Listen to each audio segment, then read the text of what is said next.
Thank you for joining your desert frontiersman Alan for more Southwest Lost Tales. Please leave a like, comment, share, and subscribe. For future videos, hit the notification bell. Relax and enjoy.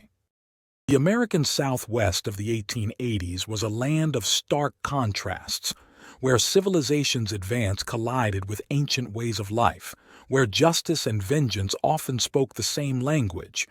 In this harsh and unforgiving landscape, few figures inspired as much fear and fascination as the Apache Kid.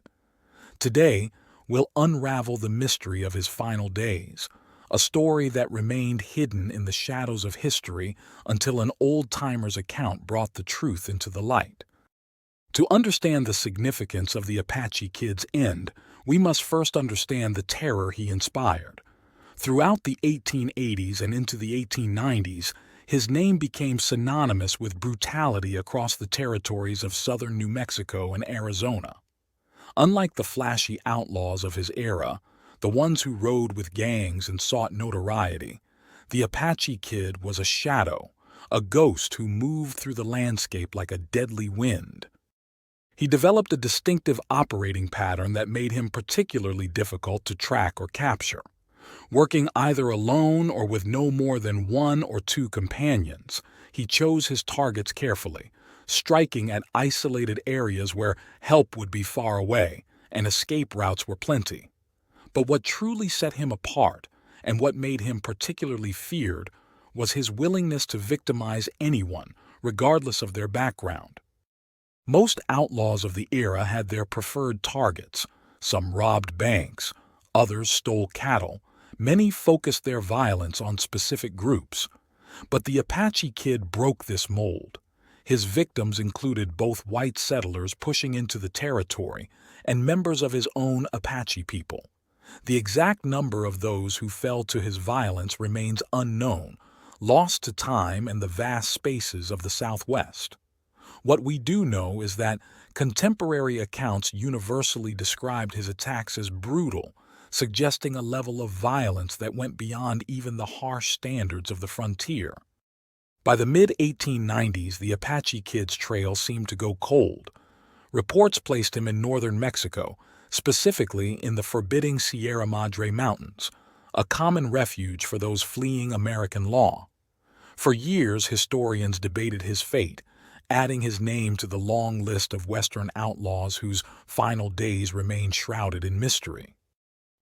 But in 1907, near a small mining camp called Chloride, at the foot of New Mexico's Black Range northwest of what would later become Truth or Consequences, that mystery would finally unravel.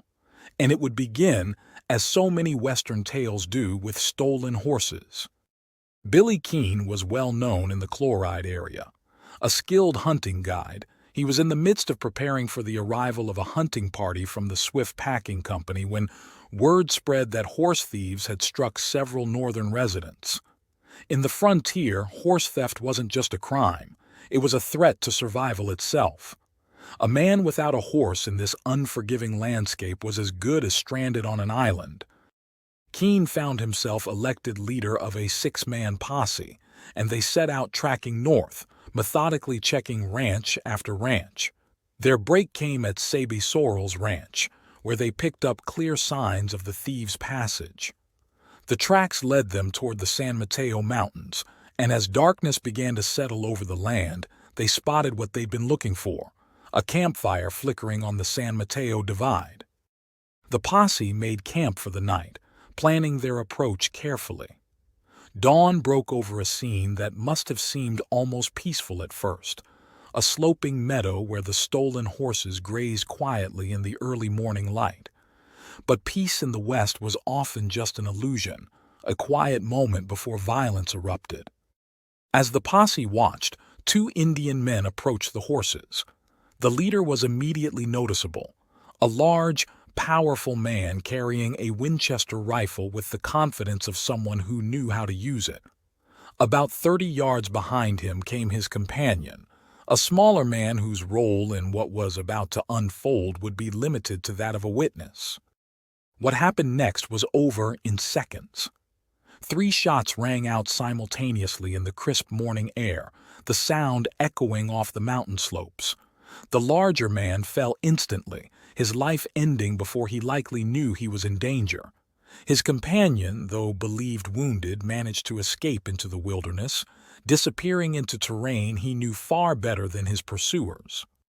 But what the posse found when they investigated the camp would reveal that this was far more than a simple case of horse theft. Signs of a woman's presence were clear, and not just any woman, but one traveling with 2 babies. Several silver bracelets lay scattered among the ashes of burned camp equipment, suggesting a hasty departure. The woman's desperate flight from the scene would write the next chapter in this dark tale. About 40 miles from where her companion had fallen, a man named Ralph Turner returned to his cabin to find evidence of an uninvited guest. Someone had broken in and eaten whatever scraps of food they could find. Following her trail, they found a heart-wrenching sight: 2 babies in cradle boards, tied to a pinyon tree as the woman continued her journey east toward the Rio Grande. Her flight ended in the railroad town of San Marcial near Socorro. There, reduced to searching through garbage behind the Harvey House restaurant, she was finally arrested by the local sheriff. But it was her testimony that would confirm what the posse had suspected. The man they'd killed that morning was indeed the infamous Apache Kid. She identified herself as the Apache Kid's wife, but her account painted a picture not of a marriage, but of captivity and cruelty. She described a man whose brutality had only grown over the years. The Apache Kid, she revealed, regularly beat her and kept her chained in their camp. But his cruelty extended far beyond their relationship. She told of his raids on reservations, where he would take young girls by force. Most chilling was her revelation about the fate of these women. When he tired of them, he simply killed them. The final chapter of the Apache Kid's story would be written in a way that reflected the harsh justice of the frontier. At the request of their clients from the Swift Packing Company, Billy Keene returned to the site of the killing. There, they retrieved the Apache Kid's head, bringing it back to Chloride. In a scene that speaks to the brutality of the era, they boiled the head in an iron kettle until only the bleached skull remained. This grim trophy was then given to the Swift Packing Company men, who took it back to Chicago as a souvenir of their Western adventure. It was a fitting yet disturbing end to the saga of a man whose life had been defined by violence, his remains carried away to be displayed as a curiosity in the very civilization he had spent his life fighting against. The story of the Apache Kid encompasses all the elements that made the American frontier such a complex and often contradictory place. It was a land where civilization and savagery often wore the same face, where justice and vengeance were frequently indistinguishable, and where the line between survival and brutality could be as thin as a shadow on the desert sand. His legacy serves as a reminder of a time in American history when the West was still wild, when law and order were often just distant concepts, and when the clash between different worlds could produce figures of almost mythical darkness. The Apache Kid was one such figure, a man whose life and death would become part of the larger tapestry of Western legend and lore. The bleached skull of the Apache Kid, carried away to Chicago, became more than just a trophy. It became a symbol of the end of an era, a time when the Wild West was finally being tamed, though that taming often came at a terrible cost. This has been Southwest Desert. Join us next week when we explore another forgotten chapter of the American Southwest frontier. Welcome to Southwest Desert, where we explore the fascinating characters who shaped the American Southwest. Today, we're diving deep into the story of Lieutenant Royal E. Whitman, a complex figure whose journey from Maine to the Arizona Territory encapsulates the contradictions and challenges of America's westward expansion. His tale is one of high ideals meeting harsh realities, of personal demons battling noble intentions, and of how good intentions sometimes pave the way to tragedy. Our story begins in the quiet town of Turner, Maine, where Royal Whitman was born on May 11, 1835, to Royal and Sally Bradford Whitman. From his earliest days, Whitman distinguished himself as an intellectual, standing apart from his peers with his deep interest in philosophy. This wasn't mere academic curiosity. Whitman's philosophical bent would later manifest in his interpretation of Ralph Waldo Emerson's works in Washington, D.C., suggesting a mind that sought to grapple with the deeper questions of existence and morality. At the remarkably young age of 19, in 1852, Whitman married his cousin Lucretia Whitman, beginning what would become a complex and eventually troubled family life. Together, they would have 6 children, though tragedy struck early with the death of 2 infants. This marriage, while personally significant, would also prove professionally advantageous through Lucretia's family connection to O.O. Howard, a relationship that would later play a crucial role in Whitman's military career and legal troubles. When the Civil War erupted, Whitman answered the call to service, joining the 23rd Maine Volunteers in 1862. His military career began with remarkable promise. In just 7 months, he achieved what many soldiers couldn't accomplish in years, rising from sergeant major to captain. This rapid advancement suggested not just military competence, but exceptional leadership abilities. 1863 saw Whitman transfer to the 30th Maine as major, where he continued to distinguish himself in combat. However, the brutalities of war caught up with him at Sabine Crossroads, Louisiana, on April 8, 1864, where he suffered wounds in battle. Yet even this setback couldn't halt his ascent through the ranks. His service earned him promotions to lieutenant colonel and eventually full colonel before the war's end. The post-Civil War period saw many volunteer officers struggle to find their place in the peacetime military, but Whitman managed to secure a position in the regular army, though at a significantly lower rank. On July 2, 1867, he joined the 3rd Cavalry as a 2nd lieutenant, and by August 12, 1869, had earned promotion to 1st lieutenant. This transition period would prove crucial in setting the stage for the most controversial chapter of his life. Whitman's transfer to the Arizona Territory marked the beginning of a period that would define and ultimately damage his career and reputation. Initially assigned to Camp McDowell with Troop 1, 3rd Cavalry, he later moved to Camp Grant with Troop H, where the complex dynamics of frontier life would test both his leadership abilities and his personal demons. The first documented signs of trouble appeared on November 4, 1869, when reports emerged of Whitman being drunk while on duty. This wasn't an isolated incident. Throughout late 1870. Multiple reports documented his public intoxication while in uniform. Perhaps most alarming was an incident where he threatened the post surgeon with a derringer, showing a volatile side to his personality that would later complicate his command decisions and cast a shadow over his judgment. February 1871 marked a turning point in Whitman's story when 5 Apache women arrived at Camp Grant seeking protection.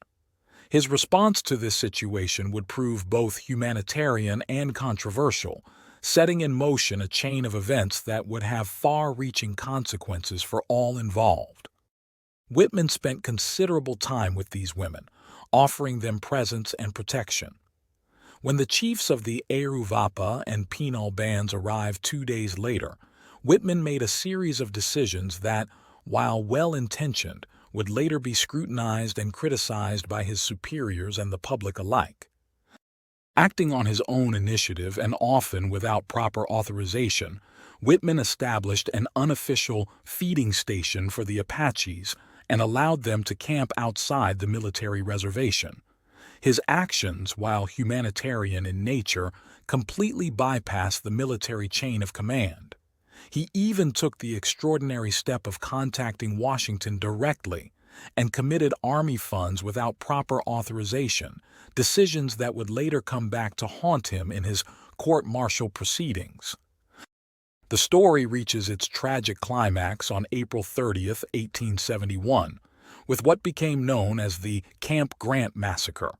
A force of approximately 140 Papago Native Americans, Mexicans, and Anglos attacked the Apache camp Whitman had allowed to establish outside the reservation.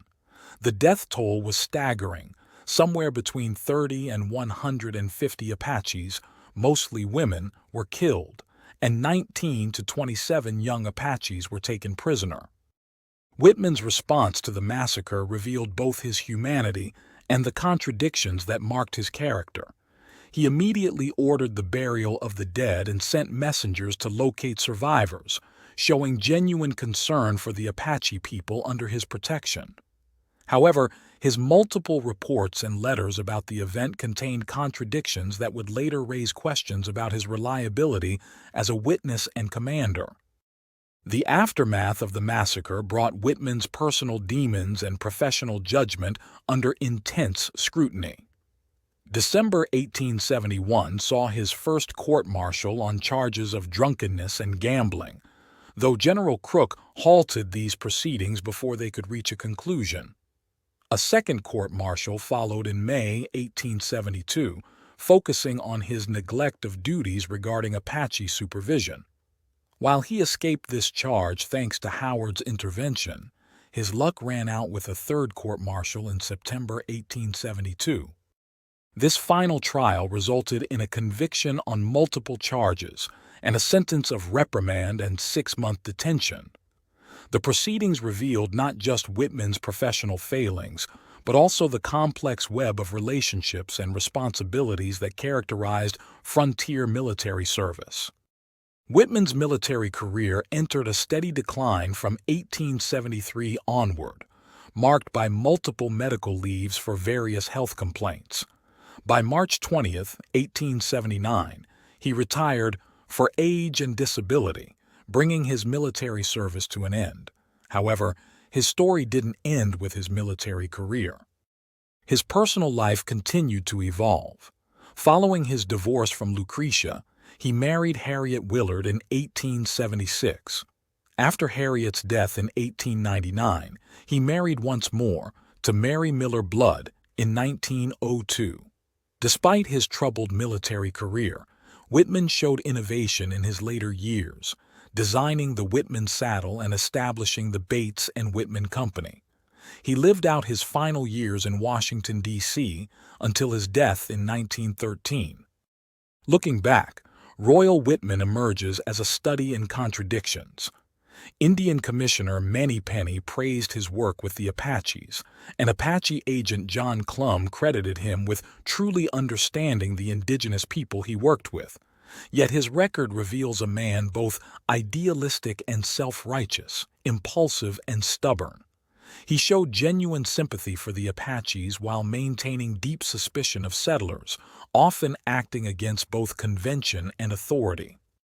His character analysis reveals a complex individual, idealistic to a fault, yet plagued by personal weaknesses, sympathetic to the Apaches while suspicious of settlers, willing to act against convention and authority when he believed he was right, yet sometimes undermining his own good intentions through poor judgment and personal conduct. Perhaps Whitman's legacy is best understood as a cautionary tale about good intentions meeting harsh realities. His story reflects the broader complexities of American frontier history, the clash between humanitarian ideals and practical challenges.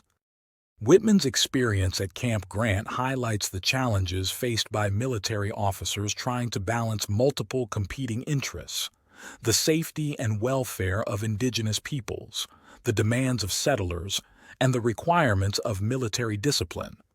His personal struggles with alcohol and authority mirror the broader struggles of many frontier officers trying to cope with the stresses and contradictions of their position.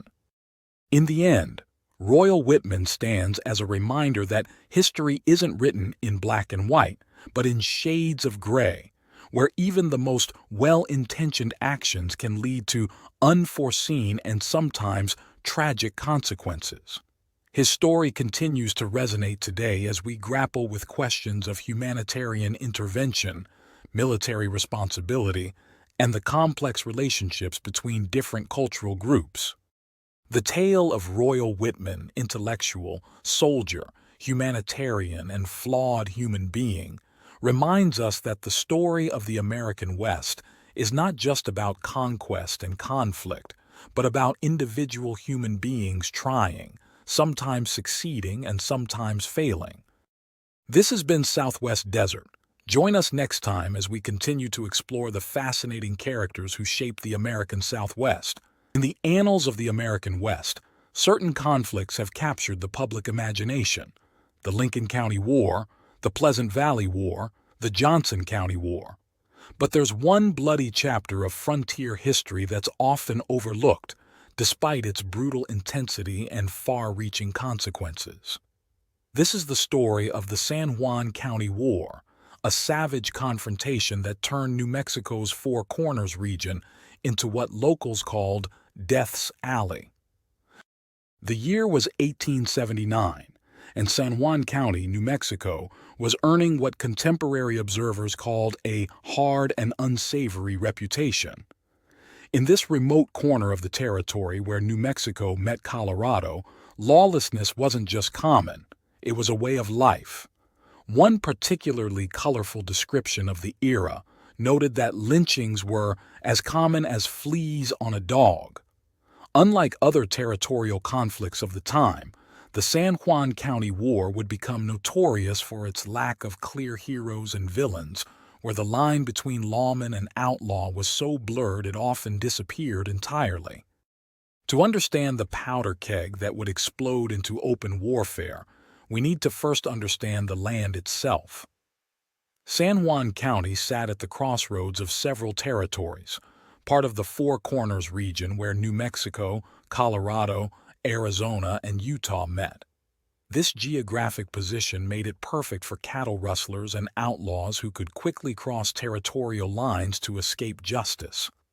The region's remote location and rugged terrain provided natural hideouts for those seeking to escape the law or to make their own. But to understand the war that would tear this region apart, we need to first meet its principal actors, the Stockton brothers, Port and Ike. Their story begins in Cleburne, Texas, just south of Dallas, where these two young men developed reputations that would follow them across the frontier. Port Stockton's violent tendencies emerged early, shockingly early. At the age of just 12, he committed his first killing. It wouldn't be his last. By the time his story ended, Port would have a dozen notches on his gun. This wasn't just random violence. It was a pattern of behavior that would define his entire life. His brother Ike shared his violent temperament, and together they would leave a trail of blood across multiple territories. The brothers' path to San Juan County was anything but straight. Port's journey took him through some of the bloodiest conflicts of the territorial period.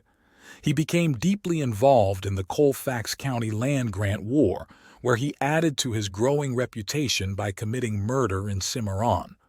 But even jail couldn't hold him. His brother Ike helped him escape, demonstrating the fierce loyalty between the siblings that would define their relationship until the end. In an ironic twist that was not uncommon in the American West, Port Stockton actually became a lawman for a time, serving as Marshal of Animas City, Colorado. This transformation from outlaw to lawman wasn't as unusual as it might seem today. In the fluid society of the frontier, yesterday's gunslinger could become today's sheriff, and tomorrow's outlaw again. Port's tenure as marshal came to an abrupt end after he shot a barber in an incident that local newspapers deemed unnecessary and excessive. Forced to flee south, he found his way to San Juan County. What happened next would set the stage for the coming war. Port established a ranch in San Juan County, but this wasn't just any cattle operation. The ranch served as a base for an extensive cattle rustling enterprise, one that would soon draw the attention and the ire of legitimate ranchers in the region. The location was perfect, close enough to civilization to conduct business, but remote enough to hide stolen cattle and avoid unwanted attention. Meanwhile, Ike Stockton was building his own empire. He operated a saloon in Lincoln, a town already infamous for its own county war. It was here that he formed a crucial friendship with the Coe family, Frank and George Coe, cousins who had their own history with frontier violence through their involvement in the Lincoln County War. The Coes had been forced to relocate to the Farmington area after their ranch house was burned down during that conflict, and their alliance with the Stocktons would prove significant in the coming months. The Coe cousins brought their own complicated history to the brewing conflict. They had been allied with the McSween faction during the Lincoln County War, a connection that had cost them their ranch when it was burned to the ground. Their relocation to Farmington wasn't just a move, it was an escape from one war zone to what would become another. Their friendship with the Stocktons, particularly Ike, would prove both beneficial and dangerous as events unfolded. But it was Ike Stockton who would emerge as the more formidable force. While his brother ran the ranch, Ike built what contemporary accounts describe as a gang of over 100 men. This wasn't just any outlaw band. This was an army by frontier standards. His operation went far beyond simple cattle rustling. The gang's size and organization suggested ambitions that went beyond mere theft. This was about control of the entire region. The situation reached a boiling point when legitimate ranchers, fed up with the rampant cattle rustling, formed the Stockmen's Protective Association. Their methods were simple and brutal. Suspicious persons were hanged, no questions asked. They tracked stolen cattle and conducted armed operations against rustlers with the single-minded determination of men protecting their livelihoods. The association's formation marked a turning point. This was no longer about individual ranchers protecting their herds, but an organized response to what they saw as an existential threat to their way of life. The response from territorial authorities came in the form of Governor Lew Wallace, who recognized the severity of the situation. Wallace wasn't just any territorial governor. He was a former Union general who had served on the court-martial of Lincoln's assassins and would later gain fame as the author of Ben-Hur. He posted a substantial reward for the Stockton gang, $2,250, a small fortune in those days. He established the San Juan Guards and authorized a local militia to act as a police force. But in a region where the line between lawman and outlaw was often blurry, these measures would prove insufficient. The violence reached its crescendo when Port Stockton met his end at his own ranch. A posse, possibly including members of the Stockmen's Protective Association, surrounded the property. In the ensuing gunfight, Port was killed, and his wife was wounded while trying to defend him. The scene was described by witnesses as hellish, a furious gun battle that ended with one of the territory's most notorious figures lying dead in his own doorway.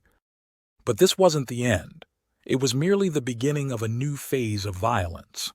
Ike Stockton, enraged by his brother's death, turned his considerable resources toward revenge. He specifically targeted members of the association who he believed were responsible for Port's death and successfully eliminated several of them. The streets of Farmington remained under constant threat, despite armed citizens conducting regular patrols. The town became a powder keg, with every resident wondering if they would be the next target of Ike's vengeance.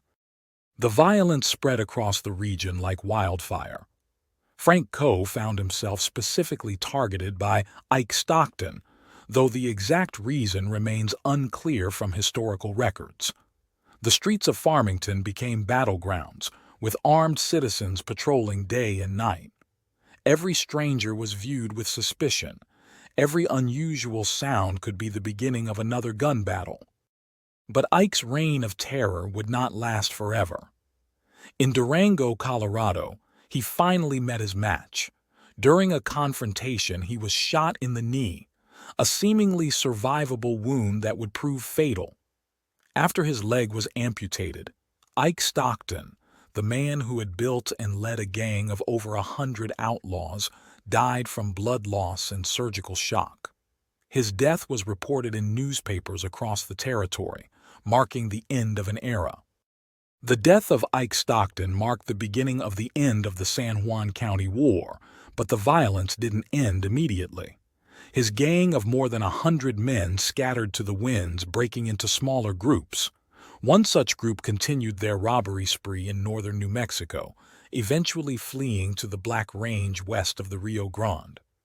Their luck ran out in Socorro, where vigilantes captured and lynched them, adding another bloody chapter to the region's history and cementing its reputation as Death's Alley. The aftermath of the war brought significant changes to San Juan County. The Coe family, having survived yet another territorial conflict, eventually returned to Lincoln County in the 1880s. George Coe would go on to write his autobiography, Frontier Fighter, published in 1934, providing one of our most valuable first-hand accounts of both the Lincoln County War and the San Juan County War. The San Juan County War stands out from other frontier conflicts of its era in several ways. Unlike the more famous Lincoln County War or Colfax County War, this conflict was marked by a notable lack of clear distinction between lawmen and outlaws. The roles of participants were often confused and complicated, making it difficult for even contemporary observers to determine who was on which side. This confusion has contributed to the conflict's relative obscurity in Western history, despite its significance and brutality. The war's impact on the region was profound and long-lasting. The violence of 1879 and 1880 transformed San Juan County's reputation and its reality. The area that had once been known primarily for its lawlessness became a symbol of the costs of frontier justice. The term Death's Alley wasn't just a colorful nickname. It was a warning about the consequences of taking the law into one's own hands. Today, the San Juan County War serves as a reminder of a time when justice was often indistinguishable from vengeance, when the line between law enforcement and criminality was frequently blurred, and when violence was often the first resort rather than the last. The fact that it remains less well known than other frontier conflicts makes it no less significant as a testament to the complex and often brutal nature of justice on the American frontier. The legacy of the San Juan County War lives on in the history of the American West, not as a simple tale of good versus evil, but as a testament to the complex forces that shaped our frontier history. In its violence, its confusion, and its ultimate resolution, it embodies the true nature of the American frontier experience, a time when justice and lawlessness often wore the same face, and when the line between right and wrong was as shifting as the desert sands. I hope you enjoyed this Southwest tale. Welcome to Southwest Desert, where we uncover the extraordinary lives that shape the American Southwest. I'm your host, and today we're diving deep into one of the most fascinating stories of cultural transformation and survival in frontier history, the remarkable life of Merejildo Grijalva, known to many as El Chivero, the goat herder. In Sonora, Mexico, around 1840, in the small town of Bacauchi, a child is born to Opata parents, a child who would grow up to bridge three distinct worlds, Mexican, Apache, and American. This is where our story begins, in the harsh but beautiful landscape of the Sonoran Desert, where young Merejildo Grijalva spent his early years learning the art of goat herding from his father. For the first decade of his life, Merejildo's world was defined by the rhythms of pastoral life. Dawn to dusk, he worked alongside his father, tending to their herds in the rugged terrain of northern Mexico. This early experience would earn him the nickname that would stick with him throughout his life, El Chivero, the goat herder. Little did anyone know that these skills in navigation and survival would serve him well in the extraordinary journey that lay ahead. Then came 1850, the year that would dramatically alter the course of young Merejildo's life forever. On what likely seemed like any other day, while tending to his father's herds, Merejildo encountered a group of Chiricahua Apache warriors led by the feared chief Miguel Narbona. In a moment, his life as he knew it ended. The Apache took the young boy captive, carrying him far from his home to the Chiricahua Mountains in southeastern Arizona. Now, imagine yourself as this young boy, torn from everything familiar, thrust into an entirely new world. The Chiricahua Mountains, with their towering peaks and hidden valleys, would become both his prison and his school for the next 9 years. The transition was undoubtedly brutal at first. Merejildo was put to work as a servant, carrying wood and water, performing the countless daily tasks necessary for life in the rancherias. But here's where our story takes an unexpected turn. Among the Apache, Merejildo formed what would become a life-changing friendship with a young warrior who would later become one of the most famous Apache chiefs in history, Cochise. This relationship proved to be more than just a childhood bond.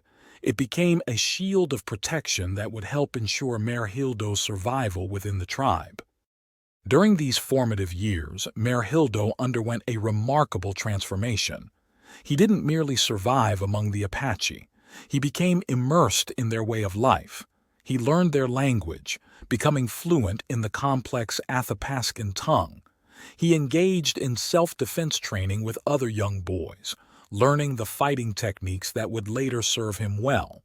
He even participated in raids, gaining first-hand experience in Apache warfare tactics and strategies.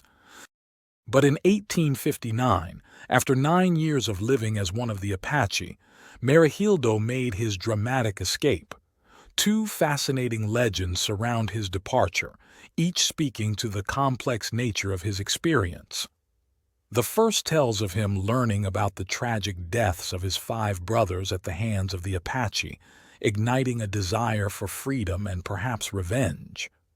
The second legend, equally compelling, speaks of a forbidden love affair with an Apache girl who was killed by warriors, driving him to flee in grief and anger.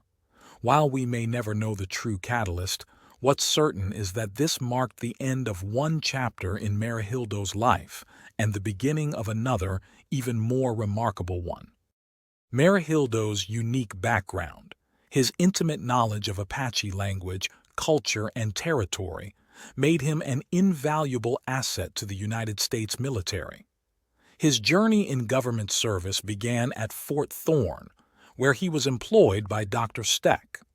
This initial position would lead to a distinguished career as a government guide, working out of multiple frontier outposts including Fort West, Fort Bowie, Fort Wallen, and Fort Grant. His expertise became particularly crucial in helping the Army track hostile Apache bands. June 1871 marked another pivotal moment in Merejildo's career when he met General George Crook, one of the most significant military leaders in Southwest history.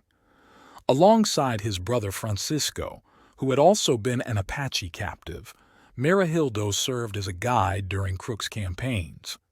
The brothers' unique understanding of both Mexican and Apache worlds made them exceptionally effective in their roles, helping to bridge the vast cultural divide that often led to misunderstandings and conflict. From around 1874 to 1879, Merejildo's career took another fascinating turn when he began working at the San Carlos Apache Indian Agency with Indian agent John Clum.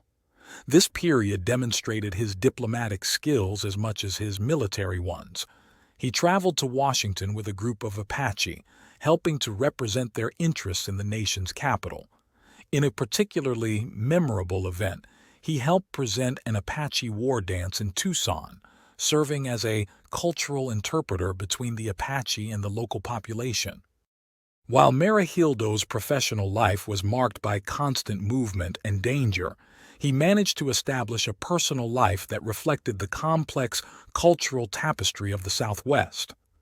In 1867, he married Rosa Cortez in Tucson, putting down roots in the territory that had become his home. Though the couple suffered the heartbreaking loss of their first child, a son, they later opened their hearts and home to two Apache children, a boy and a girl. In what seems like a perfect illustration of Merejildo's role as a bridge between cultures, his adopted daughter Guadalupe would later marry a Chiricahua chief known as Nosy, creating new bonds between the various worlds Merejildo inhabited. However, life wasn't always smooth for our protagonist. The period around 1880 to 1885 reveals a more troubled side of Merejildo's character. While living near Pueblo Viejo, he became involved in several serious incidents that paint a picture of a man perhaps struggling with the weight of straddling multiple worlds. In January 1880, he was fined for vandalism in Solomonville. More seriously, in October 1882, he was involved in an incident where he shot up the streets of Safford, an event that surely caused quite a stir in the small frontier town. 3 years later, in November 1885, he faced accusations of attempting to shoot Constable Leonidas Sancha. But true to his resilient nature, Merejildo managed to overcome this troubled period. In 1887, he returned to San Carlos as an interpreter, putting his remarkable linguistic abilities to use in the courts. Few people in the territory could match his ability to move fluently between English, Spanish, and Athapascan. This skill, combined with his deep understanding of both Apache and American legal customs, made him an invaluable figure in the judicial system. His expertise and reliability led to his appointment as Chief of Scouts at San Carlos in 1893, and by 1900 he was serving as Chief of Indian Scouts at Fort Grant. Merejildo had risen to one of the most prestigious positions available to someone of his background in the Southwest. In his later years, Merejildo remained engaged in civic life, supporting Arizona's bid for statehood and helping transport Mexican citizens to polling stations. He eventually retired to his ranch near Solomonville, where he lived until his death in 1916 at the age of 75. As we reflect on Merejildo Grijalva's remarkable life, we see a man who embodied the complex nature of the American Southwest during one of its most transformative periods. His journey from captured goat herder to respected government scout and interpreter spans an era of tremendous change, conflict, and cultural exchange. He served as a crucial bridge between worlds during a time when such bridges were few and far between. Merejildo's legacy teaches us that history is rarely simple, and that the most remarkable lives often defy easy categorization. He lived in multiple worlds, Mexican, Apache, and American, and his ability to navigate these different cultures made him an invaluable figure in Southwest history. His story reminds us that even in times of conflict and change, individuals can transcend their circumstances and make lasting contributions to society. This has been Southwest Desert. Join us next time as we continue to explore the extraordinary lives that shape the American Southwest. I hope you enjoyed these Southwest adventures. If you would like to help support my channel and time, hit the Super Thanks heart icon on the bottom of the video and contribute. This is very helpful. Also check out my large catalog of videos and playlists. Happy trails!